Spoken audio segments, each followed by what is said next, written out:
നമസ്കാരം. എല്ലാ പ്രിയപ്പെട്ടവർക്കും മുരളി നല്ലനാട് നോവൽസിലേക്ക് ഹൃദ്യമായ സ്വാഗതം. മുരളി നല്ലനാട് എഴുതിയ നോവൽ രാരീരം തുടരുന്നു. ശിശിര തപ്തമായൊരു നിശ്വാസം പുറത്തുവിട്ടു. ചുടുകണ്ണീർ പടർന്ന് തലയിണ കുതിർന്നു തുടങ്ങി. ഒരു കാര്യം ഉറപ്പായി, ക്രിസ്റ്റിക്കൊപ്പം ഒരു ജീവിതത്തിന് ഇനി പ്രസക്തിയില്ല. ഒരാപത്ഘട്ടത്തിൽ തൻ്റെ മകളെ രക്ഷിക്കാൻ അയാൾക്ക് കഴിഞ്ഞില്ലെങ്കിൽ അവഗണന സഹിച്ചാണെങ്കിലും ഈ വീട്ടിൽ കഴിയുന്നതുകൊണ്ട് എന്തു ഗുണമാണുള്ളത്? ലീവ് ക്യാൻസൽ ചെയ്ത് ജോലിയിൽ പ്രവേശിക്കണം. താമസത്തിന് മറ്റൊരിടം കണ്ടെത്തണം. കാർ വന്നു നിൽക്കുന്ന ശബ്ദവും ഡോർ തുറന്നടയുന്നതും ശിശിര കേട്ടു. കുറേ സമയം കൂടി കഴിഞ്ഞ് അവൾ എഴുന്നേറ്റ് പുറത്തേക്ക് വന്നു. ക്രിസ്റ്റി ഒരു ടവൽ പുതച്ച് ടേബിളിന് മുന്നിൽ നിന്ന് തിടുക്കത്തിൽ പേപ്പറുകൾ പരതുന്നത് തുറന്നു കിടന്ന വാതിലിലൂടെ അവൾ കണ്ടു. മുഖം വല്ലാതെ വലിഞ്ഞു മുറുകിയിട്ടുണ്ട്. അവളുടെ സാമീപ്യം വാതിൽക്കൽ അറിഞ്ഞിട്ടും അയാൾ മുഖം തിരിച്ചില്ല. കേസ് നടത്താൻ പോയിട്ട് പെട്ടെന്നിങ്ങ് തിരിച്ചു പോന്നോ? മോളെ കണ്ടുപിടിച്ചോ? ചോദ്യം വളരെ സൗമ്യമായിരുന്നു. പക്ഷേ രൂക്ഷമായ പരിഹാസത്തേക്കാൾ അതവളുടെ മനസ്സിനെ വ്രണിതപ്പെടുത്തി. ബ്ലസ്സിയുടെ ആൾക്കാർ എന്നെ ആലിങ്കൽ നിന്ന് പിടിച്ചിറക്കി വിട്ടു. ക്രിസ്റ്റിയില്ലാതെ കളത്തിലേക്ക് പോയിട്ട് കാര്യമില്ലെന്നറിഞ്ഞിട്ടാ തിരിച്ചു പോന്നത്. അയാൾ പതിയെ തലചെരിച്ച് അവളെ നോക്കി. വാതിൽ ചാരി കൈ കെട്ടി നിൽക്കുകയാണവൾ. മുഖത്ത് ഒരുതരം മരവിപ്പായിരുന്നു. കെട്ടഴിഞ്ഞു വീണ തലമുടി. ആ വീട്ടിൽ എനിക്കൊരവകാശമുണ്ടാവുമെന്ന് കരുതിയാ പോയത്. അത് നിന്റെ കൂടി വീടല്ലേ? കാര്യമായ അന്വേഷണം ആയിരുന്നു. അപ്പച്ചൻ മരിക്കുന്നതിനു മുൻപ് അപ്പച്ചൻ എഴുതി വെച്ച വിൽപ്പത്രപ്രകാരം ഇപ്പോൾ വീട് സാജനാണ്. എനിക്ക് മാത്രം അപ്പച്ചൻ ഒന്നും തന്നില്ല.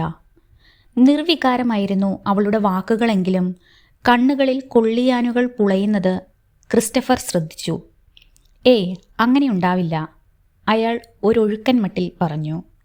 സത്യമാണ്. എന്നെപ്പോലൊരു രണ്ടാം കെട്ടുകാരിയെ കയ്യേൽക്കാൻ ക്രിസ്റ്റി എന്തിനു തയ്യാറായി? സമ്പാദ്യമെന്ന് പറയാൻ എൻ്റെ കയ്യിൽ ഒന്നുമില്ല. ഈ ശരീരം പോലും ക്രിസ്റ്റിക്ക് അറപ്പാണ്. കുറേ നാളായി ഞാൻ മനസ്സിൽ കൊണ്ടു നടക്കുന്ന ചോദ്യമാ, എന്നെ സ്വീകരിച്ചതുകൊണ്ട് ക്രിസ്റ്റിക്ക് എന്ത് നേട്ടമാ ഉണ്ടായത്? ആ മുഖത്ത് ക്രിസ്റ്റഫറിൻ്റെ എക്സ്റേ കണ്ണുകൾ പതിഞ്ഞു. അവളുടെ ഓരോ അണുവിനെയും ഉദ്ദീപിപ്പിക്കുന്ന വികാരം എന്താണെന്ന് അതിവേഗം അയാൾ ഊഹിച്ചു. ചില കാര്യങ്ങൾ മനസ്സിലാക്കിയാണ് അവൾ തറവാട്ടിൽ നിന്ന് വന്നിരിക്കുന്നത്. ക്രിസ്റ്റി ഒരു മറുപടിതാ. കെഞ്ചും പോലെയാണ് അവൾ പറഞ്ഞത്. പരിഹസിക്കാനുള്ള പുറപ്പാടാണോ? അല്ല. കയ്യിലിരുന്ന പേപ്പറുകൾ അയാൾ ടേബിളിൽ വെച്ചു. നിന്നെ ഞാൻ സ്വീകരിച്ചത് നിന്നോടുണ്ടായ സിമ്പതിയോർത്ത്. ആ സിമ്പതിക്ക് സ്നേഹത്തിൻ്റെ നിറം കൂടിയുണ്ടായിരുന്നു. ചുണ്ടുകളുടെ വലത്തെ കോണിൽ തിരികെ വെച്ച ഒരു പരിഹാസ സ്മിതവുമായി ശിശിര അകത്തേക്ക് വന്നു. നല്ല മറുപടി, സിമ്പതിയും പ്രണയവും. മറ്റൊന്നുകൂടി ക്രിസ്റ്റി ബോധപൂർവം വിട്ടുകളഞ്ഞു, സമ്പത്ത്. കണ്ണട ചില്ലുകളെ തുളച്ചുകൊണ്ടുവരുന്ന രണ്ട് തീയമ്പുകൾ പോലെ ക്രിസ്റ്റഫർ അവളെ രൂക്ഷമായി നോക്കി. സ്വത്തിനു വേണ്ടി ക്രിസ്റ്റി തരം താഴുമെന്ന് ചിന്തിക്കാൻ എനിക്ക് പ്രയാസമുണ്ട്. പക്ഷേ വിശ്വസിക്കാതിരിക്കാനും വയ്യ. ക്രിസ്റ്റിയെ ഞാൻ കണ്ടത് ഞങ്ങൾക്കൊരു രക്ഷകനായിട്ടായിരുന്നു. ഞങ്ങളുടെ കാര്യത്തിൽ ക്രിസ്റ്റി കാട്ടുന്ന നിർവികാരതയുടെ അർത്ഥം എനിക്ക് മനസ്സിലായി. നീ എന്നാ മനസ്സിലാക്കിയെന്നാ? അയാൾ പൊടുന്നനെ പൊട്ടിത്തെറിച്ചു. ശിശിര തെല്ലും ഉലഞ്ഞില്ല. എന്നെ മുന്നിൽ നിർത്തി എൻ്റെ അപ്പച്ചനോട് നിങ്ങളും അപ്പച്ചനും വില പേശുകയായിരുന്നില്ലേ? മകളോടുള്ള അന്ധമായ സ്നേഹം കാരണം എൻ്റെ അപ്പച്ചൻ സ്വത്തിൻ്റെ 3/4 ഭാഗവും നിങ്ങളുടെ പേരിൽ ഇഷ്ടദാനമായി എഴുതിത്തന്നു. നിർത്തടി. ക്രിസ്റ്റഫർ നിലത്താഞ്ഞ് ചവിട്ടി. ലജ്ജയുണ്ടോടി നിനക്കിത് പറയാൻ? വേലി ചാടിപ്പോയ ഒരു രണ്ടാം കെട്ടുകാരിയെ 6-7 വയസ്സുള്ള കൊച്ചിനോടൊപ്പം കയ്യേൽക്കാൻ ഞാൻ നിൽക്കുമ്പോൾ എൻ്റെ അപ്പച്ചൻ ചില കണ്ടീഷൻസ് വെച്ചതിൽ ആർക്കു പഴി പറയാനാവും? നിനക്ക് നിന്റെ മോളോടുള്ള അതേ ഉത്കണ്ഠ എൻ്റെ അപ്പച്ചന് എൻ്റെ കാര്യത്തിലും ഉണ്ടാവും. ശിശിര നിശബ്ദയായി തറഞ്ഞു നിന്നു. സെക്കൻഡുകൾക്ക് വിലയുള്ള ഡോക്ടറാ ഞാൻ.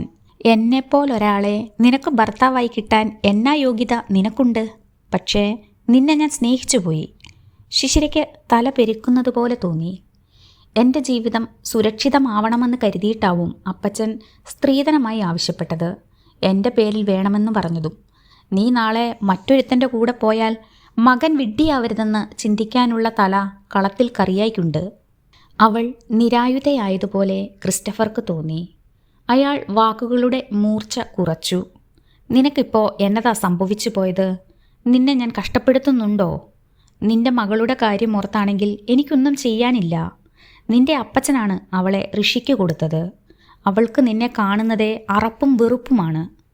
ശിശിരയുടെ കണ്ണുകൾ നിറഞ്ഞൊഴുകി. അയാൾ തിരിഞ്ഞ് കസേരയിൽ ചെന്നിരുന്നു. സത്യം പറയാവല്ലോ, എനിക്ക് ആ കൊച്ചിനോട് ആദ്യമേ താല്പര്യമില്ലായിരുന്നു. അന്യൻ്റെ കൊച്ചിനെ ആർക്കും സ്വന്തമെന്ന് കരുതാൻ പറ്റില്ല. ഞാൻ മോഹിച്ചത് നിന്നെയായിരുന്നു. വിവാഹാലോചന ചൂടുപിടിച്ചപ്പോൾ കുഞ്ഞിൻ്റെ പ്രശ്നം വന്നു. അതിനെ തൻ്റെ കൂടെ നിർത്തിക്കൊള്ളാമെന്ന് നിന്റെ അപ്പച്ചൻ വാക്കും തന്നു. വിവാഹം കഴിഞ്ഞാൽ അവളെ ഋഷിക്ക് കൊടുക്കാനായിരുന്നു നിന്റെ അപ്പച്ചൻ്റെ തീരുമാനം. ആ കൊച്ച് ഋഷിക്കൊപ്പം സമാധാനത്തോടെ ജീവിച്ചോട്ടെ. ഇല്ല, എനിക്ക് ഈ ഭൂമിയിൽ എന്തിലും വലുതായി എൻ്റെ മകൾ മാത്രമേ ഉള്ളൂ. അതരങ്ങൾ വിറച്ചിട്ടും അവളുടെ വാക്കുകൾക്ക് നല്ല ഉറപ്പുണ്ടായിരുന്നു. വാക്കുകളിലെ പരിഹാസം ഒരു ചിരിയിൽ ക്രിസ്റ്റഫർ ഒതുക്കി. കണ്ണുകൾ അമർത്തി തുടച്ചിട്ട് ചിന്തിച്ചുറപ്പിച്ച തീരുമാനം പോലെ അവൾ തുടർന്നു. നമ്മൾ തമ്മിൽ യോജിച്ചു പോവില്ലെന്ന് ഉറപ്പായി. ക്രിസ്റ്റി എന്നോടൽപ്പം കരുണ കാണിക്കണം. എൻ്റെ കുഞ്ഞിനെ കണ്ടെത്തിത്തരാൻ സഹായിക്കണം. ക്രിസ്റ്റിയുടെ ജീവിതത്തിൽ നിന്ന് ഞങ്ങൾ പോയി തരാം. ഒരു കന്യകയെ വിവാഹം ചെയ്ത് ക്രിസ്റ്റിക്ക് സുഖമായി കഴിയാം. ഒരു രണ്ടാം തരക്കാരിയെ സ്വീകരിക്കേണ്ടി വന്നതിലുള്ള നഷ്ടപരിഹാരമായി അപ്പച്ചൻ തന്ന സ്വത്തിനെ കരുതിയാൽ മതി. അസഹ്യത പ്രകടിപ്പിച്ചുകൊണ്ട് ക്രിസ്റ്റി എഴുന്നേറ്റു. മതി, ഇത്ര ക്രൂരമായി സംസാരിക്കാൻ എങ്ങനെ കഴിയുന്നു? എന്നെ സംബന്ധിച്ച് 100 കന്യകകൾക്ക് സമം വരില്ല ശിശിര. നിന്നെ ഉപേക്ഷിച്ച് എനിക്ക് വിവാഹ ജീവിതമോ? പിന്നെന്തിന് 7 വർഷം ഞാനൊരു ബാച്ചിലറായി കഴിഞ്ഞു? അയാൾ നല്ലൊരു നാട്യക്കാരനാണെന്ന് അവൾക്ക് തോന്നി. സൗമ്യമായി പുഞ്ചിരിച്ചുകൊണ്ട് വിഷയമ്പ് തൊടുക്കുന്നവൻ. നിനക്കറിയാവോ, കുറച്ച് ദിവസമായി ഞാനൊരു കൗൺസിലിങ്ങിന് പോകുന്നുണ്ട്, ഡോക്ടർ ഗോമസിൻ്റെ അടുത്ത്. നമ്മൾ ഒന്നിക്കാനായി മനസ്സിനെ ഞാൻ പാകപ്പെടുത്തിക്കൊണ്ടിരിക്കുമ്പോഴാണ് നിന്റെ ഈ ക്രൂരമായ തമാശ. ചാട്ടവാറടിയേറ്റതുപോലെ അവൾ പുളഞ്ഞു. അപഹാസ്യത്തിൽ കവിഞ്ഞ് അതിന് മറ്റൊരർത്ഥമില്ലെന്ന് അവൾക്ക് മനസ്സിലായി. ഇനി നമ്മുടെ ജീവിതത്തിൽ നല്ല നാളുകളാണ് വരാൻ പോകുന്നത്, അയാൾ ആശ്വസിപ്പിച്ചു. മുഖം തിരിച്ചിട്ട് അവൾ മുറിയിൽ നിന്ന് ഇറങ്ങിപ്പോയി. പതിയെ ക്രിസ്റ്റഫറിൻ്റെ മുഖത്ത് കാളിമ പടർന്നു. അവൾ മറഞ്ഞപ്പോൾ അയാൾ പിറുപിറുത്തു. അതേടി, നല്ല നാളുകൾ തന്നെയാണ് എനിക്കും നിനക്കും വരാൻ പോകുന്നത്. ഇത്തരമൊരു കേസ് കോടതിയിൽ വന്നിട്ടും മരിയ ഹോസ്പിറ്റലിൻ്റെ ഭാഗത്തു നിന്ന് കോംപ്രമൈസിന് ഒരു നീക്കവും ഉണ്ടാവാഞ്ഞത് അഡ്വക്കേറ്റ് പാർത്ഥസാരഥിയെ വിസ്മയപ്പെടുത്തുന്നുണ്ട്. ചായക്കപ്പ് ഒന്ന് മുത്തിയിട്ട് താഴെ വയ്ക്കവേ വിശാഖൻ പറഞ്ഞു. പ്രാതലിന് ഇരുന്നതാണ് അയാൾ. അളക ഒന്നും പറയാതെ കസേരയിൽ പിടിച്ച് നിന്നു. വികാരശൂന്യമായിരുന്നു ആ വലിയ മിഴികൾ. കോംപ്രമൈസിന് നമ്മൾ തയ്യാറാവില്ലെന്ന് ക്രിസ്റ്റഫറിനറിയാം. ഹോസ്പിറ്റൽ മാനേജ്മെൻറ്റിനെ അവൻ തെറ്റിദ്ധരിപ്പിച്ചിട്ടുണ്ടെന്നാണ് പാർത്ഥസാരഥിയുടെ നിഗമനം. അതാണ് സത്യം. സ്വന്തമായി ഒരു അഡ്വക്കേറ്റിനെ പോലും അവൻ വെച്ചിട്ടില്ല. ഈശ്വരൻ വിചാരിച്ചാൽ പോലും ആ നെറികെട്ടവനെ രക്ഷിക്കാനാവില്ല. എന്തായാലും ഇന്ന് കോടതിയിൽ നിന്നൊരു വിധിയുണ്ടാവും. വിശാഖൻ്റെ സ്വരത്തിൽ പ്രതികാരാവേശം തുടിച്ചു. അയാൾ ചെന്ന് കൈ കഴുകി തുടച്ചിട്ട് അവളെ നോക്കി തിടുക്കപ്പെട്ടു. വേഗം റെഡിയാവ്, 10 മുൻപ് കോടതിയിലെത്തണം. അവൾ ഒന്ന് നിശ്വസിച്ചു. ക്രിസ്റ്റിക്ക് ശിശിരയോടും ഋഷിയോടും പകയുള്ളതുകൊണ്ടാണ് നിങ്ങൾ എന്നോട് കാണിച്ച കൊടും ചതി പുറത്തായത്. ക്രിസ്റ്റി അത് പുറത്തു വിട്ടില്ലായിരുന്നുവെങ്കിൽ ഞാൻ ഇപ്പോഴും ഒരു വിഡ്ഢിയായി നിങ്ങളുടെ മുന്നിൽ ജീവിച്ചേനെ. വിശാഖൻ്റെ ഹൃദയത്തിൽ ഒരു കൊളുത്തു വീണു. ഇപ്പോൾ നീ എന്താ ഇങ്ങനെ? അയാൾ അർദ്ധോക്തിയിൽ നിർത്തി. ശരിയല്ലേ ഞാൻ പറഞ്ഞത്? ദുസ്സഹമായ ഒരു മൗനം അവർക്കിടയിലേക്ക് വീണു. നിന്റെ സമ്മതത്തോടെയല്ലേ ഞാൻ കേസിന് പോയത്? ഒടുവിൽ അയാൾ ചോദിച്ചു. ഞാൻ എൻ്റെ വാദഗതി മാറ്റാനൊന്നും പോകുന്നില്ല. ക്രിസ്റ്റഫറെ, നീ ന്യായീകരിക്കുകയാണോ? ലേശം ഭയം അയാളുടെ സ്വരത്തിലുണ്ടായിരുന്നു. അളകയെ കൊണ്ട് അന്യായത്തിൽ ഒപ്പുവെപ്പിച്ചെങ്കിലും അവൾ ഇങ്ങനെ ചിന്തിക്കുമെന്ന് അയാൾ ഓർത്തിരുന്നില്ല. ആ സത്യം പുറത്തറിഞ്ഞ ശേഷം ഡിവോഴ്സ് ആയില്ലെന്നേയുള്ളൂ. ഇന്നും 2 മുറികളിൽ ഉറങ്ങുന്ന 2 അന്യർ മാത്രമാണ്. ക്രിസ്റ്റിയെ ഞാൻ ന്യായീകരിച്ചേനെ. പക്ഷേ അയാൾ പക ഒടുങ്ങാതെ പിന്നെയും നിസ്സഹായയായ ഒരു പെണ്ണിനെ വേട്ടയാടി അവളുടെ സർവ്വതും കവർന്നു. ശിശിരയ്ക്ക് മകളെ നഷ്ടപ്പെടുത്തിയതും അയാളാണ്. ആ തെറ്റിന് അയാൾ ശിക്ഷിക്കപ്പെടണം. മുറ്റത്ത് ഒരു കാർ വന്ന് നിൽക്കുന്ന ഇരമ്പം കേട്ടു. വിശാഖൻ വേഗം സിറ്റൗട്ടിലേക്ക് ചെന്നു. വെളുത്ത അംബാസഡർ കാറിൽ നിന്ന് അപരിചിതനായ ഒരാൾ ഇറങ്ങുന്നതാണ് വിശാഖൻ കണ്ടത്.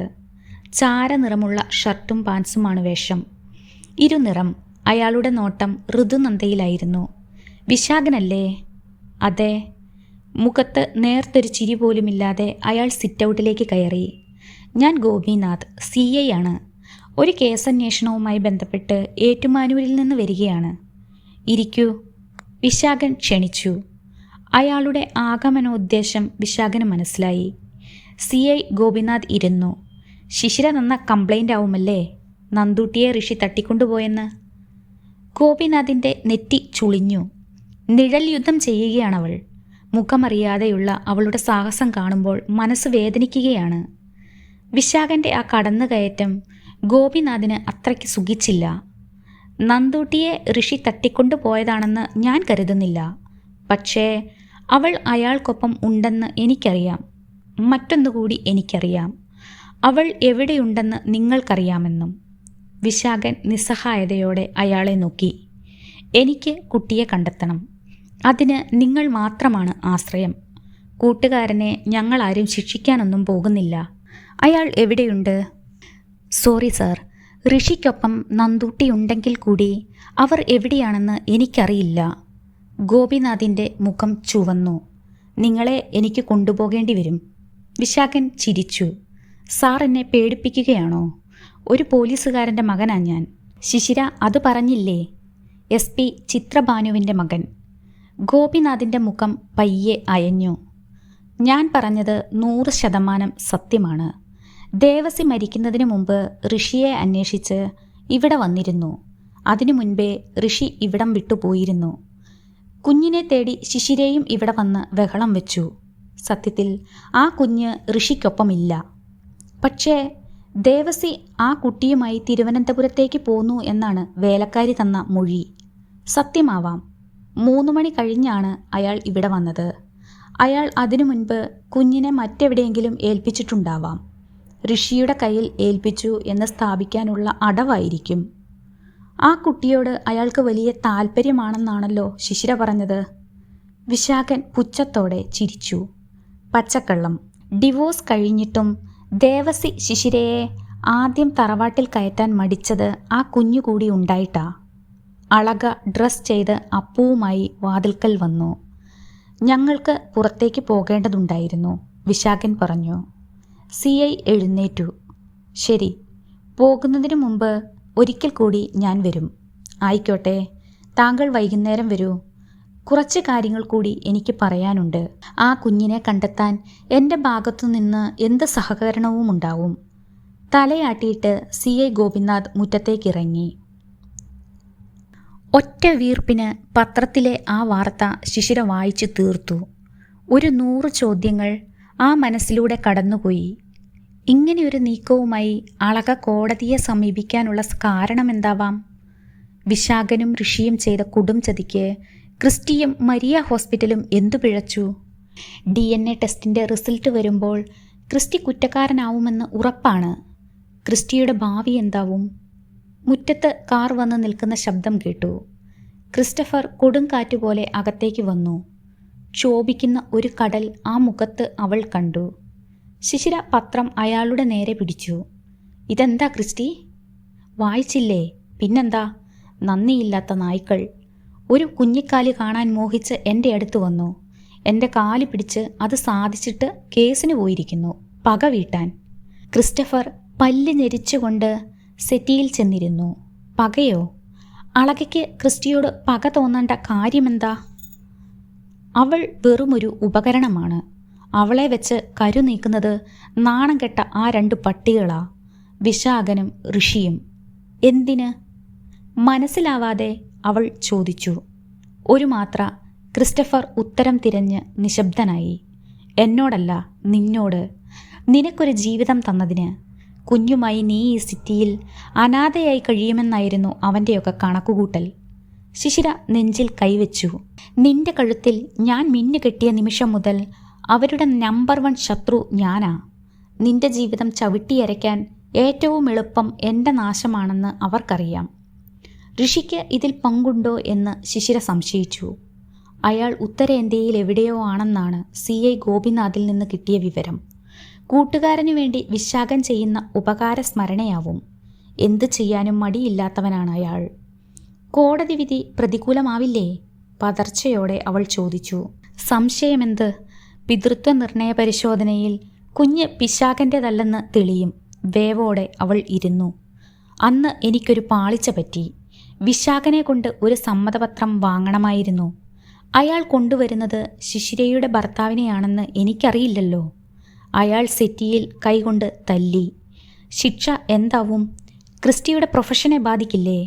ഉത്കണ്ഠയോടെ ശിശിര ചോദിച്ചു. അയാൾ കണ്ണടി ഊരിയെടുത്ത് ലേസുകൊണ്ട് മുഖം തുടച്ചു. ഡോക്ടർ ക്രിസ്റ്റഫർ ഇതോടെ ഒരു ബിഗ് സീറോ ആവും. ചില്ലുടയുന്ന സ്വരത്തിൽ അയാൾ പറഞ്ഞു. ശിശിര പതിയെ കരയാൻ തുടങ്ങി. ശാപം കിട്ടിയ ജന്മമാ തൻ്റേത്. താൻ കാരണം ജീവിതത്തിൽ ക്രിസ്റ്റി നേടിയതൊക്കെ ചീട്ടുകൊട്ടാരം പോലെ തകർന്നടിയാൻ പോകുന്നു. സ്റ്റേറ്റ്സിൽ പോയി ബിരുദങ്ങൾ നേടിയ മിടുക്കനായ ഒരു ഡോക്ടറുടെ ഭാവിയാണ് ഇരുളടയാൻ പോകുന്നത്. ഞാൻ അളകയെ ചെന്ന് കാണാം ക്രിസ്റ്റി. കാല് പിടിച്ച് യാചിക്കാം കേസിൽ നിന്ന് പിന്മാറാൻ. DNA ടെസ്റ്റിന് ഉത്തരവിട്ടതല്ലേയുള്ളൂ. ടെസ്റ്റ് നടന്നില്ലല്ലോ. ഈ മാസം 18 അവൾ കണക്കുകൂട്ടി നോക്കിയപ്പോൾ ഇനിയും 4-5 ദിവസങ്ങളുണ്ട്. ഞാൻ കാരണമല്ലേ അവർക്ക് ക്രിസ്റ്റി ശത്രുവായത്? അവൾ എന്താഗ്രഹിക്കുന്നുവോ അത് തന്നെ നടക്കട്ടെ. എൻ്റെ ജീവനാണ് വേണ്ടതെങ്കിൽ ഞാനത് ബലി കൊടുക്കാം. ക്രിസ്റ്റി കഠിനാധ്വാനം കൊണ്ട് സമ്പാദിച്ചതൊന്നും വ്യഥാവിലാവാൻ ഞാൻ സമ്മതിക്കില്ല. ക്രിസ്റ്റിയുടെ സേവനം ഇനിയും എത്രയോ പേർക്ക് ഉപകാരപ്പെടണം. മനസ്സിൽ സ്പർശിച്ചാണ് അവളത് പറഞ്ഞത്. ക്രിസ്റ്റഫർ പൊടുന്നനെ ജാഗരൂകനായി. അയാൾ കപടസ്നേഹത്തിൻ്റെ പൊയ്മുഖമണിഞ്ഞു. ഈ കേസിൽ നിന്ന് രക്ഷപ്പെടുന്നതിനേക്കാൾ എനിക്ക് പ്രധാനം മരിയ ഹോസ്പിറ്റലിന് ദുഷ്പേര് ഉണ്ടാകരുതെന്നാണ്. ശിശിര സംസാരിച്ചാൽ അളക പിൻവാങ്ങുമോ? അയാളുടെ കണ്ണുകളിൽ പ്രത്യാശയുടെ വെളിച്ചം കണ്ടു. എനിക്കുറപ്പുണ്ട്, അളകയെ കൊണ്ട് ഞാൻ സമ്മതിപ്പിക്കും. എങ്കിൽ ഈ ജന്മം ഞാൻ നിനക്ക് കടപ്പെട്ടിരിക്കും ശിശിരേ. എവിടെയുണ്ടെങ്കിലും നമ്മുടെ മോളെ ഞാൻ കണ്ടെത്തും. വെറും വാക്കല്ല, സ്വന്തം മകളായി അവളെ വളർത്തും. അയാൾ ശിശിരയുടെ കൈ പിടിച്ച് സത്യം ചെയ്തു. വരണ്ടു പൊട്ടിയ അവളുടെ മനസ്സിൽ ഒരു തുള്ളി ഹിമം വീണു. ക്രിസ്റ്റഫർ ഉള്ളാലെ ഓർത്തു. അങ്ങനെ സംഭവിച്ചാൽ നന്ദൂട്ടിയെ അവൾക്ക് തിരിച്ചു കൊടുക്കുക തന്നെ ചെയ്യും. കേസിൻ്റെ നൂലാമാലകളിൽ കുടുങ്ങാതെ വളരെ വേഗം തനിക്ക് സ്റ്റേറ്റ്സിലേക്ക് പറക്കാം. പിന്നെ ഒരു തിരിച്ചുവരവ് പ്രോപ്പർട്ടി വിൽക്കാൻ മാത്രമാവും. DNA ടെസ്റ്റിന് നിശ്ചയിച്ചതിൻ്റെ തലേനാൾ ഞായറാഴ്ചയായിരുന്നു. രാവിലെ ശിശിര പള്ളിയിൽ ചെന്ന് മകൾക്ക് വേണ്ടി മനമുരുകി പ്രാർത്ഥിച്ചു. അവിടെ നിന്ന് ഓട്ടോയിൽ അവൾ ഇന്ദീവരത്തിലേക്ക് പോയി. ഗേറ്റ് തുറന്ന് അകത്ത് കയറുമ്പോൾ സിറ്റൗട്ടിലിരുന്ന് പത്രം വായിക്കുന്ന വിശാഖനെ കണ്ടു. അറിയാതെ ഋതുനന്ദയിലേക്ക് നോക്കിയപ്പോൾ മനസ്സിലൊരു വിങ്ങൽ അനുഭവപ്പെട്ടു. മുറ്റത്ത് ആളനക്കം അറിഞ്ഞപ്പോൾ സെക്യൂരിറ്റി നടരാജനാണെന്നാണ് വിശാഖൻ കരുതിയത്. അശ്രദ്ധമായി മുഖമുയർത്തിയപ്പോൾ അയാൾ നടുങ്ങി. വീണ്ടും എന്തിനാണ് ഈ വരവെന്ന് അയാൾക്ക് മനസ്സിലായില്ല. മുഖത്ത് ക്ഷോഭത്തിൻ്റെ തിരമാലകളില്ല. ശാന്തമെന്ന് പറയാനും വയ്യ. വരൂ. എഴുന്നേറ്റ് നിന്ന് അയാൾ ക്ഷണിച്ചു. അയാളോട് ഒരക്ഷരം പറയാതെ അവൾ അകത്ത് കയറി. അപ്പു നിലത്തിരുന്ന് കളിക്കുന്നുണ്ടായിരുന്നു. അവളെ കണ്ടിട്ടും അവൻ പരിചിത ഭാവമൊന്നും കാണിച്ചില്ല.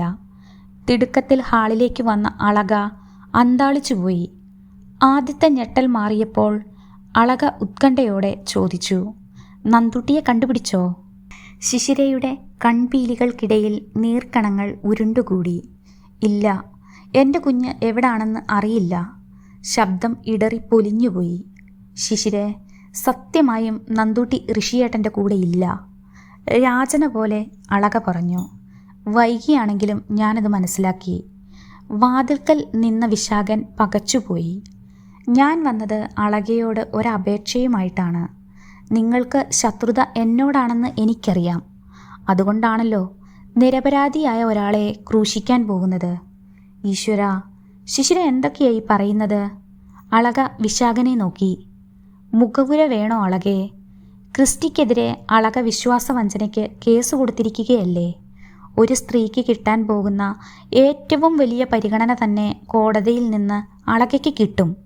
ക്രിസ്റ്റി ശിക്ഷിക്കപ്പെടും. വിശാഖൻ്റെ ചുണ്ടിൽ പരിഹാസച്ചിരിയൂറി. ശിശിരയുടെ വരവിൻ്റെ ഉദ്ദേശം അയാൾക്ക് മനസ്സിലായി. ചതിയൻ അവളെ പറഞ്ഞു വിട്ടതാവും. ക്രിസ്റ്റി എന്തു തെറ്റാണ് അളകയോട് ചെയ്തത്? വിശ്വാസവഞ്ചനയ്ക്ക് അളക കേസ് കൊടുക്കേണ്ടിയിരുന്നത് സ്വന്തം ഭർത്താവിൻ്റെ പേർക്കായിരുന്നു. അളകയുടെ മുഖത്ത് അമ്പരപ്പ് മാറി വന്നു. ക്രിസ്റ്റിക്ക് വേണ്ടിയാണല്ലോ ശിശിര വന്നത്. അതെ, എൻ്റെ ഭർത്താവ് എന്നതിലുപരി പ്രഗത്ഭനായ ഒരു ഡോക്ടറാണ് ക്രിസ്റ്റി. എന്നോടുള്ള അമർഷം കൊണ്ട് ആ മനുഷ്യൻ്റെ കരിയർ നശിച്ചു പോവാൻ പാടില്ല. നിങ്ങൾക്ക് വേണ്ടത് എൻ്റെ ജീവിതമല്ലേ? ക്രിസ്റ്റിയിൽ നിന്ന് ഞാൻ ഒഴിഞ്ഞുപോയി തരാം. അളക പുഞ്ചിരിച്ചു. നിങ്ങൾ കരുതുന്നത് പോലെ ക്രിസ്റ്റിക്കൊപ്പം ഞാൻ സുഖമായി കഴിയുകയായിരുന്നില്ല. ഒരു താലി കഴുത്തിൽ കെട്ടിയ ബന്ധമേ ഞങ്ങൾക്കിടയിൽ ഉണ്ടായിട്ടുള്ളൂ. നിങ്ങൾക്ക് വേണമെങ്കിൽ അത് കേട്ട് ആഹ്ലാദിക്കാം. അളകയുടെ മുഖത്തെ ചിരി മായുകയും അമ്പരപ്പ് കുടിയേറുകയും ചെയ്തു. ജീവിതത്തിൽ എനിക്ക് പറ്റിപ്പോയ രണ്ടാമത്തെ തെറ്റായിരുന്നു ക്രിസ്റ്റിയുമായുള്ള എൻ്റെ വിവാഹം. എൻ്റെ കുഞ്ഞിനെ തിരിച്ചു കിട്ടിയാൽ ക്രിസ്റ്റിയുടെ ജീവിതത്തിൽ നിന്ന് ഒഴിഞ്ഞു പോവാൻ മുൻപേ ഞാൻ തീരുമാനിച്ചു കഴിഞ്ഞു. നിങ്ങൾക്ക് സന്തോഷിക്കാൻ അതുപോരെ? ക്രിസ്റ്റി ശിക്ഷിക്കപ്പെടരുത്.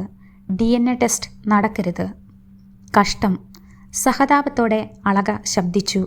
എൻ്റെ ശിശിരെ, കഥയറിയാതെ നീ ഇപ്പോഴും ആട്ടം കാണുകയാണ്. നമ്മുടെ പുരുഷന്മാർ നമ്മളെ ക്രൂരമായി ചതിച്ചു. നിനക്കൊരു വിവാഹമോചനത്തിൽ അത് അവസാനിച്ചു. ഞാനോ അപഹാസ്യമായ മാതൃത്വമായിരുന്നു എൻ്റേത്. നാട് മുഴുവൻ എൻ്റെ കഥയറിഞ്ഞു. ഒരു തരം പീഡനമാണ് ഞാൻ അനുഭവിക്കുന്നത്.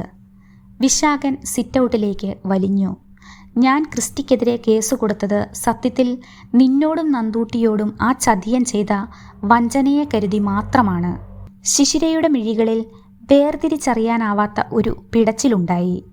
നിന്റെ ജീവിതം ഈ നിലയിലായതിന് കാരണക്കാരൻ ആരാന്ന് നീ അറിയണം.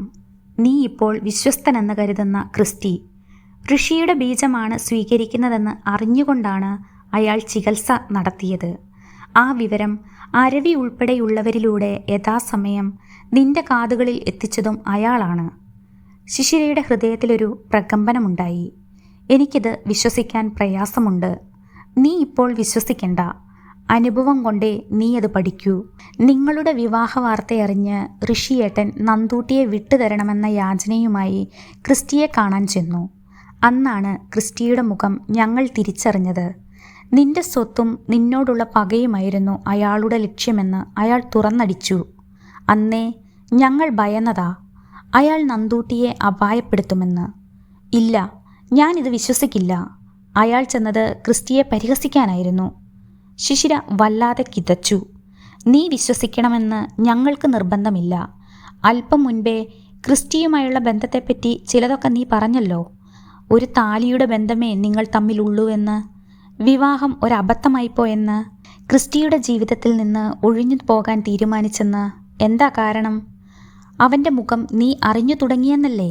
ശിശിരയുടെ മുഖത്ത് നിന്ന് ദൃഷ്ടി പറിക്കാതെ അളക ചോദിച്ചു. തലചുറ്റൽ അനുഭവപ്പെട്ടപ്പോൾ ശിശിര സെറ്റിയിൽ ഇരുന്നു. ലേസ് എടുത്ത് അവൾ മുഖം പലതവണ തുടച്ചു. അളക അവൾക്കടുത്തിരുന്നു. നിന്നോട് ആർക്കും ഈർഷ്യയോ ശത്രുതയോ ഇല്ലെന്ന് നീ മനസ്സിലാക്കണം. നിനക്കെതിരെ എന്നെ കരുവാക്കാൻ ആർക്കും കഴിയില്ല. 2 കുടുംബം തല്ലിത്തകർത്തവനാ ക്രിസ്റ്റി. അവനെ ശിക്ഷിക്കാൻ എനിക്ക് മാത്രമേ കഴിയൂ. DNA ടെസ്റ്റിന് ഞങ്ങൾ പോകും. സുദൃഢമായിരുന്നു അളകയുടെ സ്വരം. കുറേ നേരം ശിശിര മുഖം കുനിച്ചിരുന്നു. അളകയുടെ വാക്കുകൾ അവളുടെ തലച്ചോറിൽ പ്രതിധ്വനിക്കുകയായിരുന്നു. ക്രിസ്റ്റി ചതിക്കുകയായിരുന്നില്ലെന്ന് എങ്ങനെ വിശ്വസിക്കും? താൻ പോലും അറിയാതെ ആലിംഗല 3/4 ഭാഗം സ്വത്തുക്കളും അയാൾ തൻ്റേതാക്കി. ബോധപൂർവമുള്ള അവജ്ഞയും അവഗണനയുമാണ് ഇന്നോളം സഹിച്ചത്. തൻ്റെ മകളെ സ്വന്തമെന്ന് കരുതിക്കൊള്ളാമെന്ന് വാക്ക് തന്നിട്ട് അവളെ ഇഷ്ടമായിരുന്നില്ലെന്ന് ഒടുവിൽ മുഖത്ത് നോക്കി പറഞ്ഞു. പക്ഷേ അയാൾ തൻ്റെ ഭർത്താവാണ്. ക്രിസ്റ്റിക്ക് എന്തെങ്കിലും ദോഷം സംഭവിച്ചാൽ അതിൻ്റെ മുഴുവൻ പഴിയും താൻ കേൾക്കണം. തൻ്റെ സ്വത്ത് മോഹിച്ചാണെങ്കിലും ഋഷിയോളം ചതി അയാൾ ചെയ്തിട്ടില്ല. ശിശിര പതിയെ എഴുന്നേറ്റു. ഒപ്പം അളകയും. ക്രിസ്റ്റി അളകയോട് ചെയ്ത കുറ്റം എന്താണെന്ന് മാത്രം പറഞ്ഞാൽ മതി. എനിക്കും എൻ്റെ കുഞ്ഞിനും വേണ്ടി ആരും ത്യാഗം സഹിക്കണമെന്നില്ല. അത്രയൊക്കെ കേട്ടിട്ടും ശിശിരയുടെ സ്വരത്തിലെ മൂർച്ച അളകയെ അമ്പരപ്പെടുത്തി. ക്രിസ്റ്റി ആ രഹസ്യം പുറത്തുവിട്ടില്ലായിരുന്നെങ്കിൽ നീ ഇപ്പോഴും ഭർത്താവിൻ്റെ കുഞ്ഞിനെ താലോലിച്ച് കഴിയുന്ന വിഡ്ഢിയായി ജീവിക്കുമായിരുന്നു. ആത്മാഭിമാനം എന്നൊന്നുണ്ടെങ്കിൽ ക്രിസ്റ്റിയോട് നന്ദിയാണ് കാട്ടേണ്ടത്. അളക മിണ്ടിയില്ല. സർവസ്വവും ഉപേക്ഷിച്ച് വിശ്വസിച്ച് കൂടെ നിന്ന പെണ്ണിനെ ചതിച്ചവനാ നിന്റെ ആദർശ പുരുഷൻ ഋഷി. അത്ര ചതിയൊന്നും ക്രിസ്റ്റി ചെയ്യില്ല. ശിശിര പരിഹാസത്തിന് മുന കൂട്ടി. നിന്റെ ഭർത്താവ് ചെയ്തതും ഞാൻ മറന്നിട്ടില്ല.